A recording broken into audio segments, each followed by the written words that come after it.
Hello everyone and welcome to another edition of Connecting with Kim here on Tampa Bay Arts and Education Network. We're so happy that you joined us today. And before we begin, we want to give a shout out to our sponsor, the Spring of Tampa Bay, who provides my on-air wardrobe. And they do a great job for me. And they do a great job in supporting survivors of domestic violence here in the Tampa Bay area and their children. So I want you to visit the Spring Boutique on the corner of Swann and Henderson, because all net proceeds from the thrift store on Willow and the boutique go to support their mission. And we thank them very much for what they do.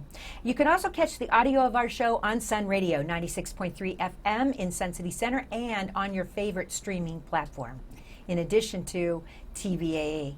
So I'm so excited, and I've really been looking forward to this interview because it's going to be not only informative for you, but informative for me too.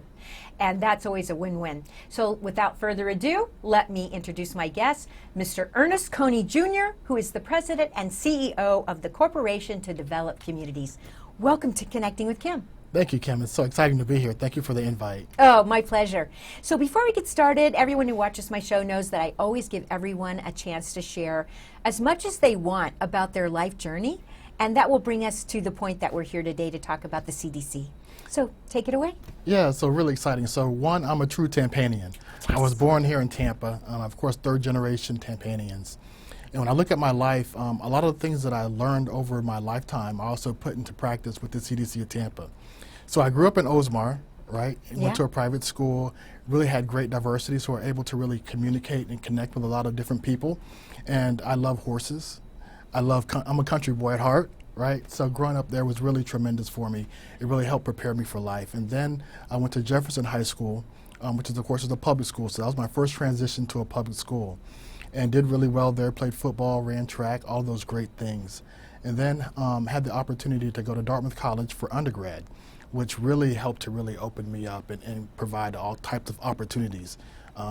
Just from a social scene, downhill mountain skiing.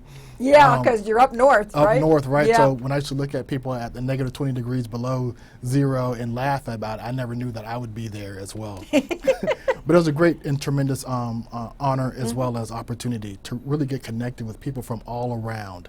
The Surgeon General's daughter was there. We were able to connect business people. So just those kind of connections. And we also have alumni here in Tampa as well, which is pretty amazing as well.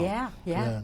And then it was time for my first job. So it was like New York City or Tampa, Florida. And I was like, I'll go back to Tampa and work on my master's. So I went to the University of South Florida and worked on my master's in public health.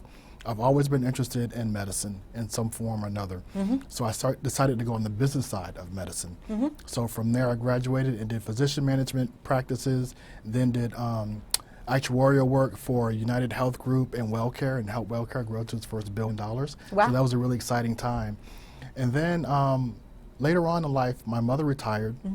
I was getting ready to have my first child. Kaiser Permanente had offered me a job to move to DC, and my mother's like, I noticed the way you've always looked at the CDC of Tampa.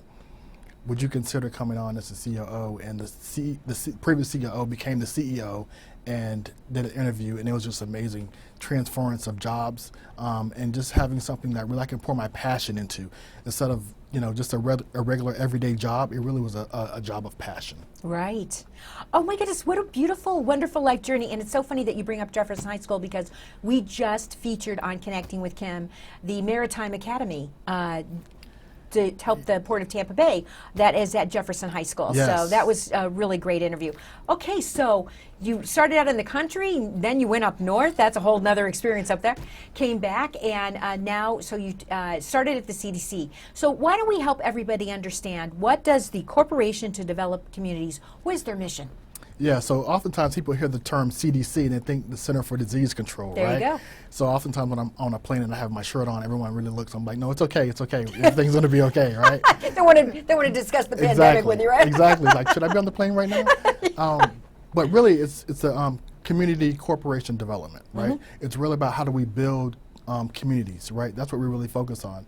So instead of really focusing on, like the Center for Disease Control focuses on how health issues and diseases start and manifest in a public health spectrum, Right. we look at poverty and what are the drivers of poverty and how that becomes pervasive as well, because that's what we want to eradicate is poverty. Is poverty. And you want to have vibrant communities. I mean, I did a little bit of research. You want to create opportunities for vibrant communities. So tell me a little bit about, you started, okay, the CDC started in 1992, right? Yes. Okay, and so is it an NPO, or is it a private corporation? How is it funded? It's a private nonprofit. We do have residents on our board. So what makes CDCs very special is the community engagement component of it. So we have residents on our board. We always listen to residents and what their needs are. So when we first started, we started with a needs assessment from the residents. And the residents are who said, we really want to have more job training and placement programs. We really want to have more housing and access to housing. We want more health care. We want to be able to have more entrepreneurship opportunities. And we definitely want our kids to be able to graduate from high school and go on to college. So we took those 5 things, and that became a very comprehensive community approach to transforming East Tampa in the early 90s.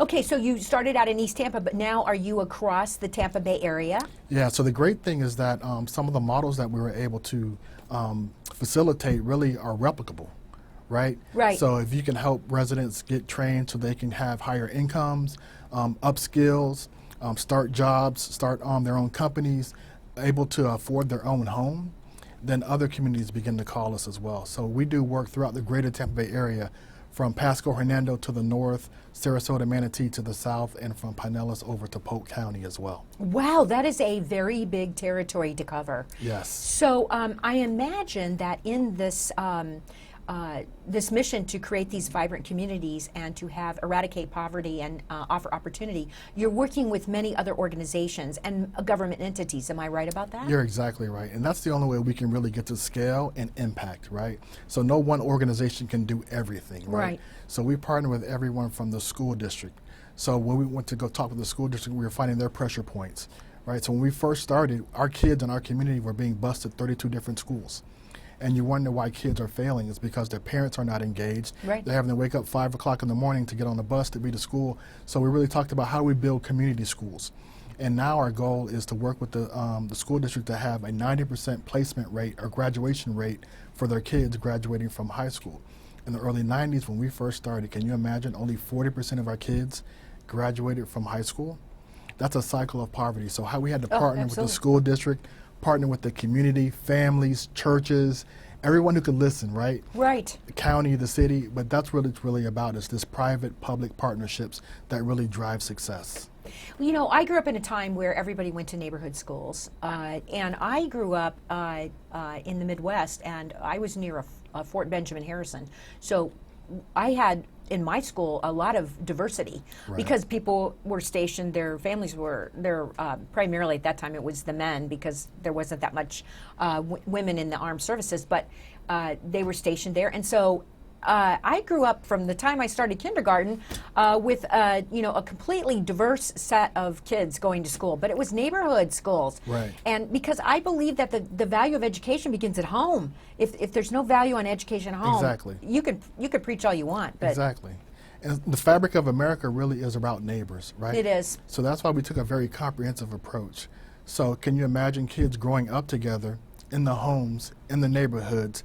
That strengthens our community. They're not transient, right? Now they're homeowners, and the kids grew up together. My best friend, we grew up together, right, for a lifetime. So that's what we really wanted to do, is make sure kids can go to the same schools and the same tracks so they can become best friends, and what that could mean for our community as we really get to know each other. Okay, so you're working with county governments in each of these counties. You're working with churches to help you in these neighborhoods. You're working with, tell me, are you working with other nonprofits or other private corporations? Yeah, definitely. So a lot of us nonprofits, we oftentimes come together. So the best solutions are when you don't have to replicate services, right? So before I told you we did 5 things, right? Including housing counseling. We no longer do housing counseling. We focus more on the building of the homes. But we brought in the nonprofit partner, Salidas House, who does the housing counseling, and they're co-located in our building. So we still get the one-stop approach where you can come in and get any service that you need, but now we have another nonprofit helping to deliver that service. And where is the CDC located in Tampa? So we're at 1907 East Hillsborough Avenue. It's very close to 22nd Street on Hillsborough. I know exactly where it is. Yeah, so it's an amazing neighborhood. It's been a neighborhood that's really emerging, and it's continuing to grow. And we just want to continue to have that focus on it to make sure that people can own their own homes and have it be a place where you can live, work, and play. So when you stepped into, I think your mother is Chloe Coney, right? Yes. And she and our Facebook friends, so I see all her posts, and she's quite an involved person. So when you came over from this more public and private health side of your world, the world you were in, to the CDC, what was the biggest challenge that you faced? Yeah, so one is like when you work in corporate America, oftentimes you have so many different specialized departments, right? So if I have IT issues, I call the IT department. If I have legal issues, I call the legal department. If I have HR issues, I call HR. In the nonprofit, oftentimes we wear many of those hats, or we have to find the solutions to overcome those issues. Right. So that was one of the biggest challenges or really things that when I sit in the seat, I'm like, oh my gosh, I have to figure this out or find the right partners who can help me figure this out. Exactly. So how many people comprise the CDC, staff-wise? Yeah, we have about 25 staff, and that's in programs across youth programs in the high schools, real estate to build affordable housing and commercial development. Of course, we had admin support as well, but then workforce is also our third really strong component. And we have our own vocational school as well. Oh, really? I didn't know that. So right on the property where you are located? It's in East Tampa. We have a second location. It's about a 15,000 square foot training facility in East Tampa. And we created that during the Great Recession, right? So we were doing a lot of soft skills, job readiness training, and we realized that our folks were competing against people who are willing to take a lower paying job just to make sure they can eat or have a place to stay, right? Exactly. So we wanted to provide certifications to help increase their probability of getting hired. So we do a lot of the construction trades with our vocational school. We just added some healthcare components. We do welding. So we're getting ready to grow as well on that side of it. So we're looking at doing some smart manufacturing type of certifications as well. We do a lot of green energy, wastewater, solar panels. So this whole green energy is growing. We want to make sure that our residents have the opportunity to get these great jobs that are fast coming. And where is this facility located in East Tampa? Yeah, it's very close to 50th and Columbus. Okay. So it's on 43rd Street. Okay. I didn't know that. That's wonderful because, we need folks to value vocational and to value those kind of jobs because number one, they're steady. Right. Number two, these days they provide a very good living. Exactly. I mean, and you don't have to travel all over everywhere, and you can be with your family, and you can be a part of your community. And that's why we did it. We wanted to make sure that not everyone is built to go to college. No. Right? And we're going to say we have to look out for our other residents who may only graduate from high school or not even graduate from high school. What technical skills can we help to provide them? Right. And when you think of the billions of dollars in infrastructure work that are happening here in the city of Tampa and Hillsborough County, from wastewater issues, purifying water, roads, FDOT, like it's so much capital being put into our community. We want to make sure that our residents also get jobs on these creative and innovative type of approaches to doing community development work. Well, like you said, if you're just joining me now and connecting with Kim, my guest in the chair today is Ernest Coney Jr., who is the president and CEO of the Corporation to Develop Communities, or commonly known as the CDC here in Tampa, but not to be confused with the CDC in Atlanta, which is concerned with healthcare and health issues. Yes, because, to me, the fundamental part of a growing city and society is, can your residents find employment? Can your residents be safely housed? Can your residents afford to feed themselves? And can your residents have an opportunity to grow and better not only themselves, but their children? Exactly. If you don't do that, to me, you failed as a city. Exactly. You failed as a region if you can't do that. Exactly. Because that's basic. You just gave my soapbox speech, right? Well, you can. So part of our theory of change is really around how do we help families accumulate assets. Right. And it starts with earning a paycheck, either through owning your own business or getting job skills. And then once you earn that paycheck, how do you then begin to multiply that or grow it? You have the right credit score so you can go leverage it with a bank loan. Do you have the ability to save? And then move to assets. Can you own your own home, own your own business, own your own car? When you put that together, it's a really strong asset accumulation process for our residents.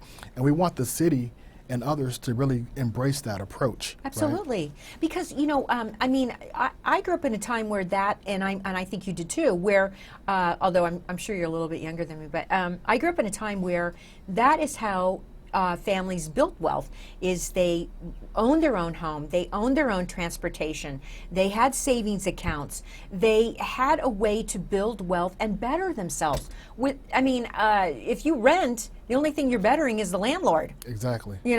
Exactly. And we've seen where we're at today in today's society right now, with rents going up, doubling the past 4 years. People were paying $1,000 in rent, now being charged $2,000, and they can't afford it. So No. they become homeless and they get put out. So that's why we've always been pushing home ownership. We do rental, of course, ourselves.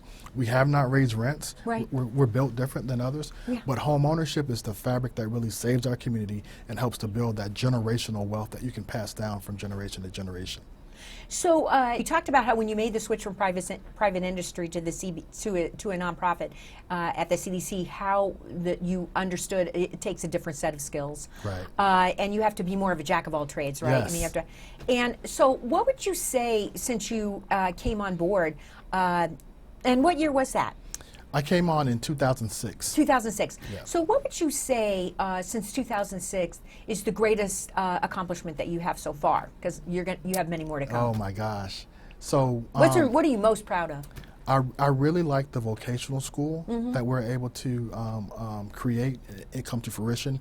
So I remember we wrote the plan down on a napkin, me and one of our other coworkers, and today it's a very successful vocational school that offers so many different opportunities. Spectrum just came and gave us an award. They want to partner with us. We have TCO calling us to partner with us.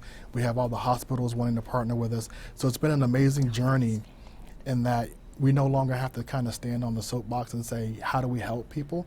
Because when you look at business, if you're familiar with MBE, Minority Business Enterprise, most businesses understand how to support and grow minority businesses. Oftentimes, residents don't have their own business, so the one area that doesn't have a strong focus is the workforce for everyday people, right? So that's what we really want to stand in that gap to really help bridge the private sector as well as our residents with those opportunities. Is the CDC's primary focus minority communities, or are you looking for diversity? Yeah, so our mantra is we meet people where they're at, right? So of course we are located in a minority Black community, and of course certain minorities have a lot more disparities, so we want to attack those disparities. But oftentimes, poverty doesn't address It doesn't race. discriminate. Right. No. So we help, anyone is welcome and all are welcome. So we help to support everyone from females, males, ages, all types of ages, all types of races. So we're there for everyone. We meet people where they're at. Well, and it's a disturbing statistic today in society of how close or how little it would take to push somebody over the edge and cause them homelessness, or Right. it's shocking to me because, and especially right now when everything is so expensive and inflation is so high, I look around and I think, how do people do it? I don't know how they do it. Yeah, we think about the stat that I just mentioned, that within the past 4 years, everything has doubled. Doubled. Right, homes values have doubled, the price of homes have doubled, rents have doubled, but wages have only gone up maybe 3% each year, if that. So it's very difficult trying to keep up with your wages. So that's why we're really intent on how do we redefine Tampa? How do we redefine Hillsborough County? Before it was all about, hospitality and citrus and agriculture, right? That was our mainstay.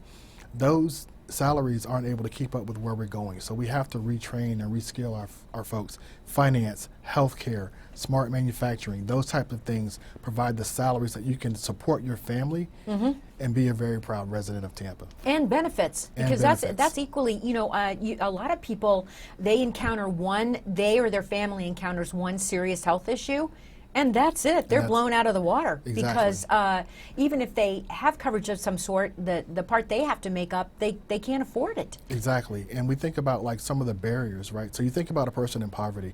So we help people with credit scores.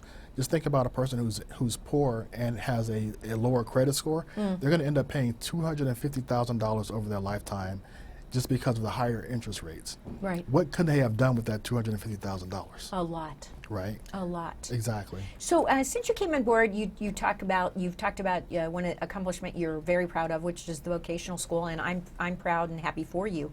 What would you say is, for you personally, what would you say is still a challenge for you? Yeah. Sometimes you think that sometimes like great ideas and concepts would just be adopted because they're a great idea and concept. And then you realize that sometimes it's political, sometimes it's the community, right? So it's all types of things that can stop something from happening. I oftentimes talk about like the solutions to our issues are very simple, but it's getting everyone to agree to them, right? And that's the greatest challenge is getting people to agree to approaches and how we can really help each other as neighbors, as friends, and as brothers and sisters. Well, especially if it's a solution that's pushing the envelope or is outside the box of what you've traditionally been doing, right? I mean, I've Exactly. always found that those are, in my days in corporate world, those were, like, Exactly. When you talk about capital markets, things can get very innovative in their approaches. Even when you talk about like NIMBYism, right? So at one point, even townhomes were not an acceptable housing product Right. in East Tampa Right. or in Tampa for a while, period. right. We're at a point now where everyone says we need density, we need townhomes, right? And we go up north and we see like these skyscrapers and people are like, oh my gosh, not in my backyard. But eventually we'll get to the point where things become acceptable and people understand how you really build community. So you have mixed income, where you have the things that you really want, where you have, playgrounds and you have amenities in the community that you're really looking for. Well, and I like a community. I mean, the concept, and this is old-fashioned, and I don't know why, because to me, I like communities where you can age in place, so to speak. Exactly. You start out, then you have a family, and then your family leaves, but then maybe they stay in the community, and then I mean that's how it was when I was growing up, and I like that because now you've got all different. You've got, first of all, people supporting each other because they've grown up together, right? Exactly. And they're not going to let you just flail, right? Exactly. They're going to help you. And the second thing is that you have everyone is interacting together, and you have the vibrancy that comes from that. Yeah, and that's our goal. And we talk about thrive in our mission statement and our vision. That's the place we want to be, where our community is thriving, where you can go get a cup of sugar from someone, Exactly. where your neighbors can write about going to college and the two can come together and talk about, hey, we both are going to college. What do we write about on our college entrance or applications as well, right? So these aspirational goals can become nurtured and come to fruition in our neighborhoods. Oh, I love that. That's right up my alley, and I think so we only have less than 5 minutes, so I have a couple of things I want to cover. What do you think personally, based on your experience and all of the cross community and county actually, what do you think is the biggest challenge facing our region and facing Tampa Bay? Yeah, I think we're really going to have to look at how we transform our ecosystem and our economy. I think that we have a lot of innovation happening, so we have the right organizations. I love our private sector culture that they have, right? They're very supportive of Tampa Bay and what we want to be. But that's part of the thing is really how do we get the right capital to come in, because to transform our neighborhoods is going to take capital. Right. Right? So having the right capital, having the right partners, but I think that Tampa is well on its way. You think so? I'm so glad to hear you say that, because I think that, I think you probably found that creating these vibrant communities, like you said, is a partnership between the community, government, and private industry. It can't be just one of those people doing that. Exactly. It takes all three to really make it work. Right. And my goal and my hope one day is, before I lay my head down at a ripe old age, is that we'll have transitionless neighborhoods, right, where you can't feel or see the transition of poverty as you leave. So if you come out of Ybor City up 22nd Street and you go under the interstate, as you come into East Tampa, you can see the dilapidated housing, Right. dilapidated, like transitionless. We want to see vibrant cafes and restaurants and retail and commercial, that every neighborhood is built the same. Right. I want that too. I find it difficult to accept in the country, our country, that we still have people in need all the time. It just blows my mind. I can't accept that as a citizen Exactly. of this great nation.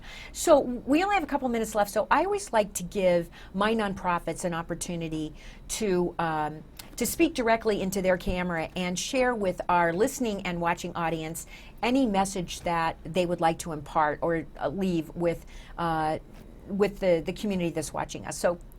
Yeah, definitely. So again, thank you for having me here. So the CDC of Tampa is really birthed to help eliminate poverty. It's really about now creating economic opportunities for our families. So if you're a private sector person and you want to get engaged or volunteer, our website is www.cdcoftampa.org, and it's a great place to go. Everything is there. We do everything from affordable housing to commercial development to job training and placement. So no matter what your interest is, and of course our youth are very near and dear to our heart. So no matter what your passion is, no matter what you really want to invest in, we have those opportunities for you to invest and partner with the CDC of Tampa. And of course, if you're a resident, we're definitely looking forward to seeing you in our offices. Oh, I like that. That's so great. Well, I can't thank you enough for being my guest today on Connecting with Kim. This is just the kind of show that I like to do. If you're just joining us now, my guest in the chair today was Ernest Coney Jr., who is the president and CEO of the CDC, which is the Corporation to Develop Communities here in Tampa. And he just gave you, we'll repeat it, cdcoftampa.org is their website. Please go to it and take a look around like I did. It's a beautiful website. It's very easy to navigate and see where you might be able to reach out and partner with them to help them on their mission of creating diverse and vibrant communities and eliminating poverty, because we all have to have a way to be successful and to have the basic necessities of life. This is fundamental in my way of thinking. Thank you again. Thanks, Kim. I want to also give another shout out to my sponsor, the Spring of Tampa Bay, who provides my on-air wardrobe. They provide services and sanctuary to survivors of domestic violence and their children, and they do a really great job, and I'm so appreciative of their support. So visit the thrift store on North Willow and the boutique on Swann and Henderson here in Tampa, because all the net proceeds go to support their mission. That's all we have time for today on Connecting with Kim. We thank you for joining us here on Tampa Bay Arts and Education Network and Sun Radio. Come back next week for another edition of Connecting with Kim. I'm your host, Kim Droege. So long.